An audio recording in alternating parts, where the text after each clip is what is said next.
중국이 서구 사회, 서구 민주주의 국가들이 중국의 일당 독재에 대해서 비판할 때 중국이 뭐라고 말하냐면 우리는 5,000년의 역사를 가졌다. 우리는 5,000년의 정치와 나라를 경영하는 경험을 누적했다. 그런데 너희는 미국은 역사가 300년도 되지 않지 않느냐. 너희가 우리보다 경험도 부족하고 우리보다 역사도 짧으면서 어떻게 중국의 정치에 대해서 비판하려고 하느냐. 이런 말로 자신들의 그 경험 속에 더 우월한 방식이 있는다는 것처럼 말을 합니다. 여러분 5,000년을 따질 것 같으면 대한민국도 만만치 않습니다. 그러나 역사는 그렇게 길고 경험은 많을지라도 한 가지 중국이 결여하는 것은 민주주의의 경험이 굉장히 부족하다는 것이죠. 반대로 서구 사회는 민주주의를 수백 년 동안 연구하고 개발시키고 실험하고 실천하고 그 장단점을 경험해보고 그러면서 민주적인 사회를 경험해본 그 노하우가 있기 때문에 비록 중국이 역사가 우리가 길다, 문명이 우리가 길다, 경험이 우리가 많다라고 주장을 하더라도 그러나 정작 민주, 자유, 민주 경험을 해본 것이 짧기 때문에 그 부분에 있어서는 그들이 그런 식으로 자기들이 옳다라고 주장할 수 없습니다. 여러분 대한민국이 우리나라에 문제가 많아 보이죠. 문제가 많은 것이 사실입니다. 그러나 대한민국처럼 근대에 와서 경제적으로 발전을 이루고 민주화를 이룬 나라가 세상에 거의 없다는 사실을 아십니까? 20세기에 들어서 경제 발전을 이루고 동시에 민주주의를 정착시킨 나라가 대한민국 이외에는 눈을 씻고도 보기가 어렵습니다. 우리가 여러 가지 시련이 많고 진통이 많은 게 사실이에요. 좌측에서 보든 우측에서 보든 간에 우리나라가 여러 가지 진통이 많은 것이 사실입니다. 그러나 우리의 경험을 생각을 해보면 이걸 해본 지 얼마 되지 않습니다. 해본 지 얼마 안 돼. 남편들, 아내들, 남편 해본 지 별로 안 되잖아요. 애비가 돼본 지 별로 안 되죠. 아내가 된 지 그렇게 오래되지 않지요. 경험이 그렇게 많지 않아요. 그렇기 때문에 왜 당신은 못하느냐, 부족하냐를 따지기보다는 나아지겠지, 배우겠지, 나도 배우고 당신도 배우고 나도 나아지고 당신도 나아지기를 바라는 것처럼 대한민국 사회도 마찬가지인 것입니다. 여러분 우리가 스스로를 없인 여기면 안 돼요. 사람이 제일 하기 쉬운 것은 자기를 무시하는 거예요. 자기를 없인 여기는 것인데 여러분 대한민국처럼 스스로를 없인 여기는 사람도 드물어요. 그러나 우리 민족은 우수한 민족이에요. 하나님이 우리에게 많은 은혜를 주셨고 지금도 주고 계십니다. 여러분 그것을 생각을 해보신 적이 있습니까? 대만을 먹여 살리는 회사가 TSMC라는 반도체 회사예요. 그 한 회사가 대만을 대표합니다. 대만의 수신이라고까지 부릅니다. 반도체를 생산하는 TSMC. 또 네덜란드가 가장 자랑하는 회사가 ASML이라는 반도체 만드는 리토그라피 기계를 생산합니다. 그 한 회사. 그러나 여러분 대한민국을 먹여 살리는 회사가 하나만 있는 게 아니에요. 한 종목만 있는 게 아니에요. 반도체가 발전했지만 반도체만 있는 게 아니고 전자제품, 자동차, 조선, 화학, 철강, 거기에다가 K-팝, K문화, K방산, 우리를 먹여 살리는 회사 많아요. 여러분, 이것은 세계 어디를 가든 찾기 어려운 것입니다.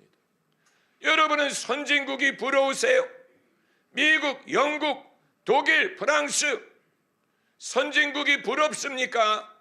선진국이 영원히 선진국이 아니에요. 독일 전차, 그러나 독일은 지금 몰락하는 중이에요. 독일을 대표하던 자동차 산업이 몰락하고 있어요. 복스바겐이 공장을 닫고 직원을 해고하고 경쟁력을 잃고 흔들리면서 독일 경제가 흔들리고 있습니다. 프랑스, 콧대 높은 프랑스 사람들, 프랑스는 정치가 흔들리고 경제가 흔들리고, 영국, 신사의 나라 영국은 벌써 쇠하기 시작한 지 오래됩니다. 브렉시트를 하기 시작한 다음부터 영국은 살기 어려운 나라가 되었습니다. 대한민국이 두렵습니까? 힘들어 보입니까? 그럼 여러분, 우크라이나에 가서 살기를 원하세요? 우크라이나는 몇 년째 전쟁 중이에요. 폴란드는 그 다음에 러시아가 쳐들어올까 두려워 떨어요. 시리아는 나라가 망했어요.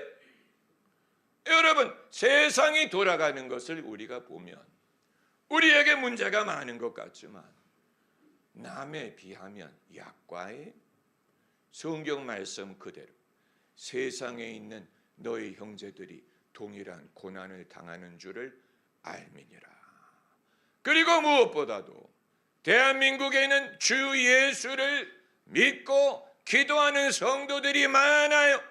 세계 어느 나라가 20세기에 들어서 기독교를 받아들인 후에 세계에서 두 번째로 선교자를 많이 보내는 나라가 됐습니까? 대한민국이. 유례가 없는 일이죠.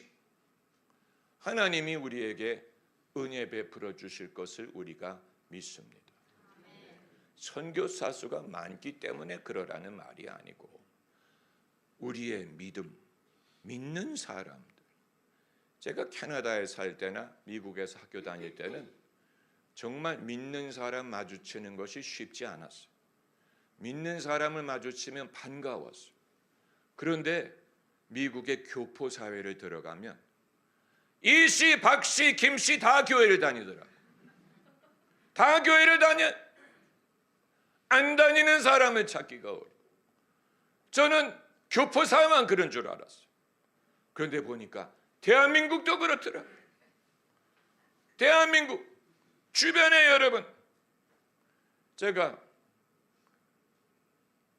한 달에 한 번씩 가서 구두 닦는 아저씨가 계십니다.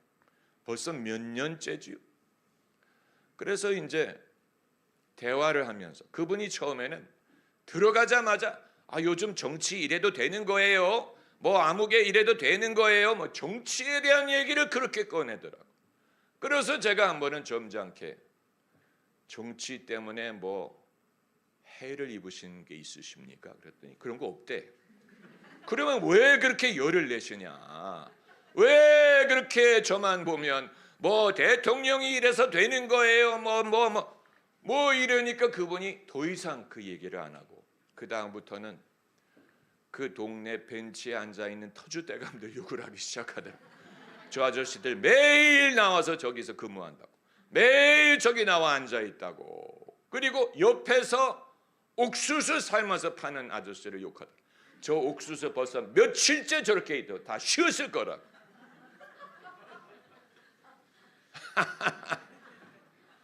그래서 이제 한 번은 제가 여쭤봐 단도직입적으로 종교가 있습니까? 그랬더니 없어요. 아주 단호하게 없어요.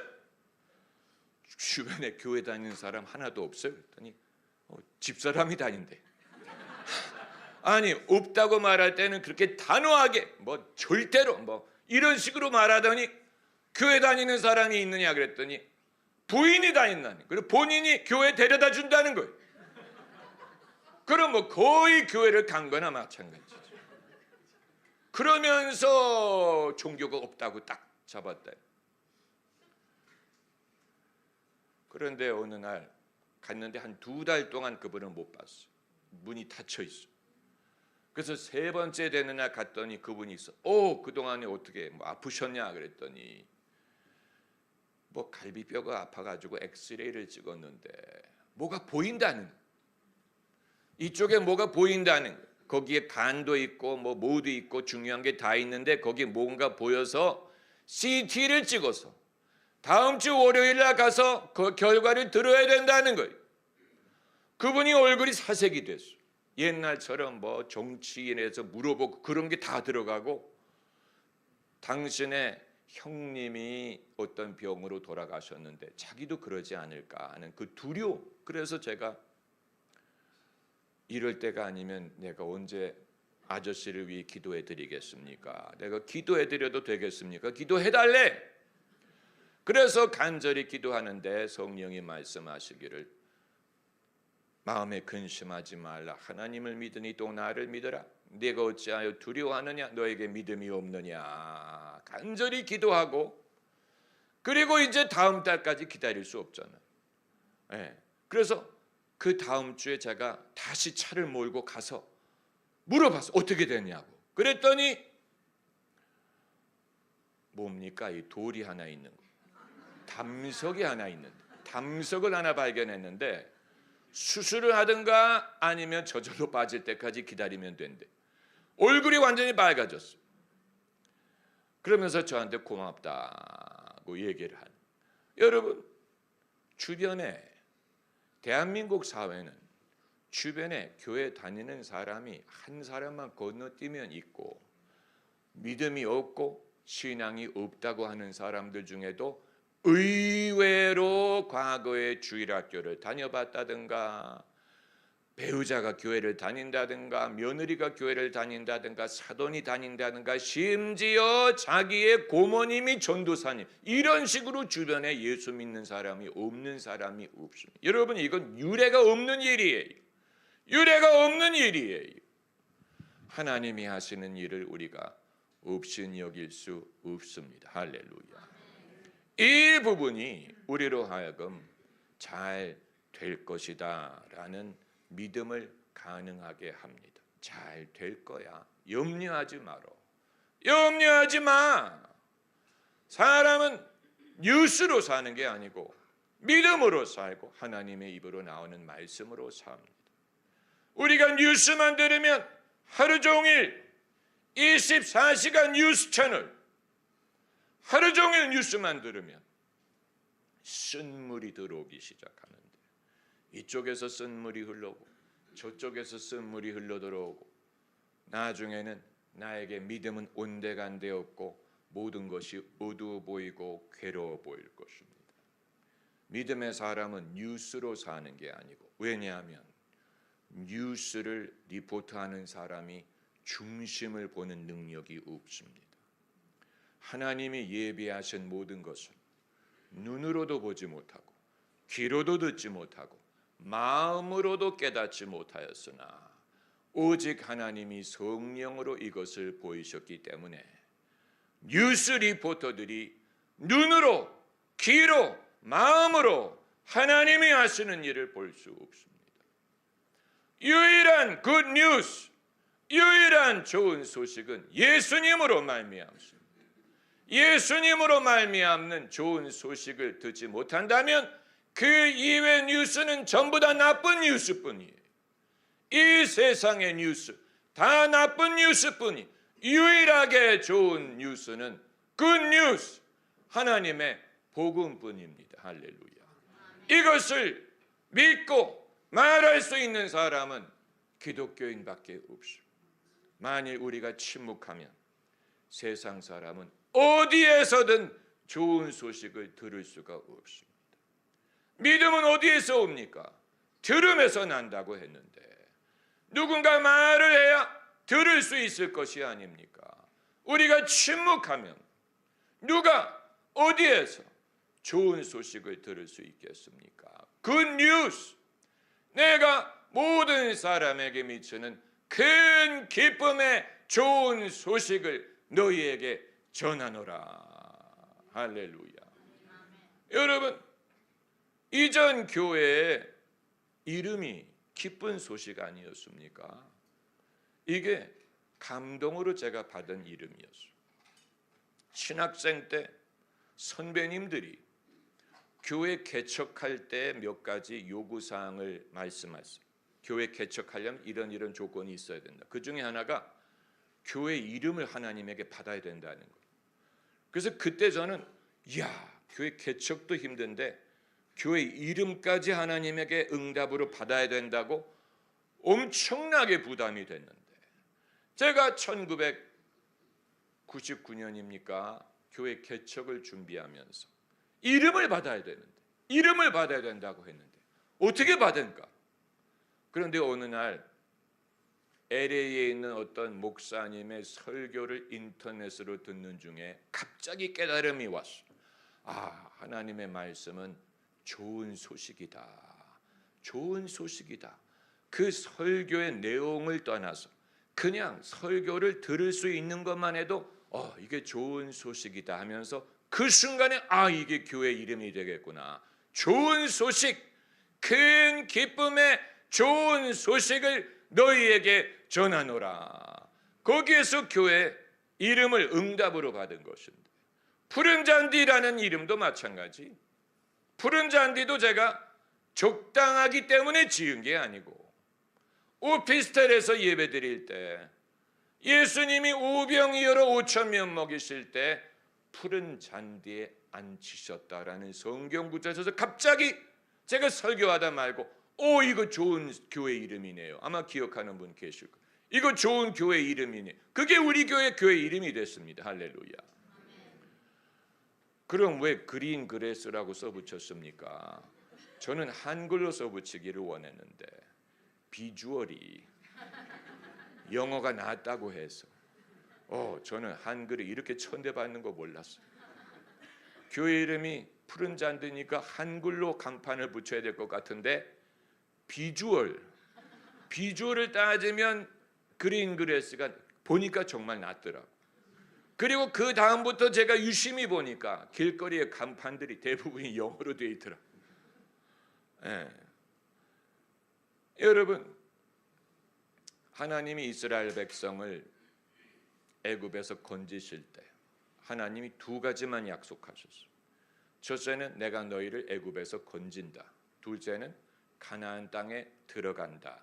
하나님이 이 두 가지만 말씀하시고 얼마나 시간 걸릴지 말씀하지 않았어요. 그런데 가봤더니 40년이라는 세월이 걸리더라. 모세도 그렇게 길 줄 몰랐죠. 너무 길어서 모세가 가나안에 들어가기 전에 죽어버렸어요. 그렇게 시간이 걸 줄 몰랐죠. 또 하나님은 어느 길로 갈 것인가 미리 정하지 않았어요. 그래서 가까운 길을 놔두고 먼 길로 돌아갔어요. 그들이 길을 헤매는 것 같았죠. 그러나 헤매는 게 아니고 하나님이 길은 있으되 그걸 말씀하진 않은 것입니다. 그리고 하나님이 도중에 어떤 일이 있을 것인지 말씀하지 않았어요. 그런데 가봤더니 별의별 일이 생기는, 홍해 바다가 앞을 가로막지 않나, 마실 물이 없는데 반석에서 물이 나지를 않나, 먹을 게 없는데 하나님이 만나를 내려주시지 않나, 아말렉이 도중에 가로막지를 않나, 사람들이 금송아지를 만들지를 않나, 별의별 우여곡절이 있는 거예요. 그런 일이 있을 줄 알았다면 애굽에서 나와라 했을 때 No thank you라고 했을 거예요. 나는 그거 감당할 수 없다고. 마찬가지로 예수님이 승천하시기 전에 예수님은 두 가지 말씀하셨어요. 이 복음이 땅끝까지 전파되고 모든 족속이 복음을 믿게 되리라. 두 번째는 내가 다시 오리라. 이 두 가지 말씀하셨어요. 그러나 그동안에 시간이 얼마나 걸릴지 말씀하지 않으셨어요. 그 시와 때는 내가 모른다. 그래서 2000년이 지나간 거예요.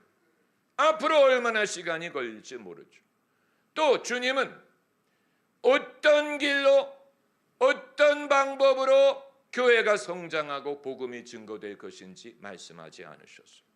그게 지름길일지, 그것이 첩경일지, 그것이 일사불란할지, 승승장구할지, 아니면 내려가는 일이 있고 후퇴하는 일이 있고 망하는 것처럼 보일 때가 있고 죽는 것 같을 때가 있고 시험 받을 때가 있고 위기에 처하고 사람들이 믿음을 떠나 이런 일이 있을 것인지를 말씀하지 않았는데 보니까 그런 일들이 다 발생하는 거예요. 별의별 일들이 있죠. 그리고 주님은 당신이 어떤 방식으로 승리하실 것인지 그 방법을 보여주지 않았어요. 그래서 우리가 늘 부르짖는 것 아닙니까? 하나님 어떻게 하시겠습니까? 이 위기를 우리가 어떻게 극복하기를 바라십니까? 하나님은 어떤 계획이 있으십니까? 우리가 늘 부르짖잖아요. 주님 우리를 돌아보소서. 주님 교회를 승리하게 하옵소서. 그런데 주님이 이 복음이 땅끝까지 증거되고 끝이 오리라. 내가 세상 끝날까지 너희와 항상 함께 있으리라고 말씀하셨기 때문에 우리에게 요구되는 것은 믿음이에요. 믿음이 필요한 이유가 바로 거기에 있는 것입니다. 길을 알기 때문에 믿는 게 아니고 길을 모르기 때문에 믿음이 필요한 것입니다. 나의 등 뒤에서 나를 뭐라 그랬습니까? 나의 등 뒤에서 나를 도우시는 주. 그 말씀 그대로 평안히 길을 갈 땐 보이지 않아도 힘들고 고나여 넘어질 때면 다가와 손 내미시네. 믿음이 필요한 이유가 거기에 있습니다. 이 원리가 우리의 인생에도 적용이 됩니다. 우리 인생에 주님이 약속하신 두 가지는 첫째는 우리를 자녀 삼으신 것, 하나님의 자녀 삼으신 것, 그리고 본향에 데려다 준다는 것. 두 가지 말씀하셨어요. 그러나 그 중간에 어떤 일이 일어날지에 대해서는 주님이 말씀하지 않습니다. 우리가 이 중간에 끼어 있는 거예요. 이 중간에 우리가 끼어 있는 거예요. 이스라엘 백성이 애굽에서 나와 가나안에 들어가기 전에 광야에서 이런저런 경험을 한 것처럼 교회가 주님이 교회를 세우신 후에 그 많은 세월 동안 이런저런 일을 경험한 것처럼 우리도 예수님을 믿고 하나님의 자녀가 된 후에 이런저런 경험을 하면서 주님, 저에 대해서 계획이 있기는 하시는 겁니까? 내 믿지 않는 가족, 내 믿지 않는 자식에 대해 이런 사람에 대해 하나님 계획이 있기는 하시는 겁니까? 우리가 여쭤보는 이유가 바로 거기에 있어요. 여쭤보는 이유가 거기에 있어. 우리가 잠자리에 들 때 우리의 인생을 되돌아보지 않습니까? 그러면서 이런 생각이 드는 분들이 계실 거예요. 내가 처녀였을 때, 내가 총각이었을 때, 그때 내가 기대했던 인생은 이게 아니었는데, 그때 내가 기대했던 나의 인생은 이런 것과 거리가 멀었는데 내가 어떻게 여기까지 왔을까? 내가 학생이었을 때, 젊을 때, 어릴 때 내가 바랬던 나의 모습은 지금의 모습과 다른데 어떻게 해서 나는 여기까지 오게 됐을까? 이런 생각을 안 하면 그 사람은 거짓말쟁이에요. 그래서 과연 하나님이 나와 함께 하신다는 것이, 그래서 내가 과연 어떤 혜택을 얻고 있는가? 그래서 내가 그걸 어떻게 알 수 있느냐? 이런 질문을 하게 되지요. 그런데 여러분, 아브라함의 삶을 예로 들어보면 아브라함의 삶을 이쪽으로 자르고 저쪽으로 잘라서 한번 들여다본다고 생각을 해보세요. 마치 소고기를 잘라가지고 마블링을 보는 것처럼 만약에 아브라함의 삶을 임의로 이쪽을 잘라서 들여다보고 저쪽을 잘라서 들여다본다고 했을 때 하나님이 자식을 주겠다고 약속을 하시고 24년 후에 자식을 주셨죠.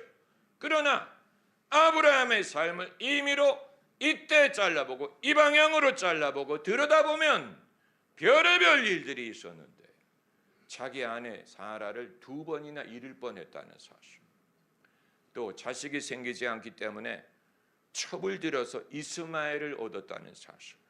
그런데 이스마엘이 생기니까 하갈이 사라를 업신여기는 바람에 하갈을 쫓아내는 일이 있었다는 사실. 그리고 이삭이 태어난 후에 이스마엘이 이삭을 업신여기는 바람에 이스마엘과 그 애미를 쫓겨냈다는 사실. 그리고 이삭이 태어난 후에 하나님이 번제로 바치라고 요구하신 적이 있었다. 여러분, 아브라함이 복을 받은 사람이 맞지만 그의 삶을 이리로 잘라보고 저리로 잘라보고 들여다보면 별의별 일들이 많이 있었어요. 아마 그때마다 아브라함은 생각했을 거예요. 하나님이 나에게 복을 주신다고 했는데, 내가 그걸 믿는데 과연 지금 내가 복을 누리고 있는지 나 모르겠다. 과연 이게 주님이 말씀하시는 복된 인생인지 나는 모르겠다. 과연 내가 복을 받는다는 것이 어떤 것인지 나는 모르겠다. 아브라함이 그 질문을 했을 거예요. 그럼 하나님이 복을 안 주신 것입니까? 주셨지요. 많이 주셨어요. 이제껏 내가 산 것도 주님의 은혜라. 또 나를 장차 본향에 인도해 주시리. 여러분, 우리가 믿음이 필요한 시점이 바로 지금이에요. 지금 우리가 믿음이 필요한 것입니다. 지금은 은혜 받을 만한 때요. 보라, 지금은 구원의 날이로다. 지금이 믿음이 필요한 때. 질문이 생깁니까? 믿음을 가지세요. 질문을 해결할 수 있는 길은 믿음. 과연 내가 복을 받았는지를 알기를 원하세요? 믿음을 가지세요. 과연 하나님이 함께 하시는지를 알기를 원하십니까? 믿음을 가지세요.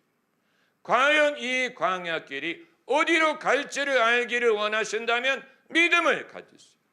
내가 지금은 이런 길을 지나고 있지만 말씀하신 대로 약속의 땅에 들어가게 하실 것이다. 나는 성공할 것이다.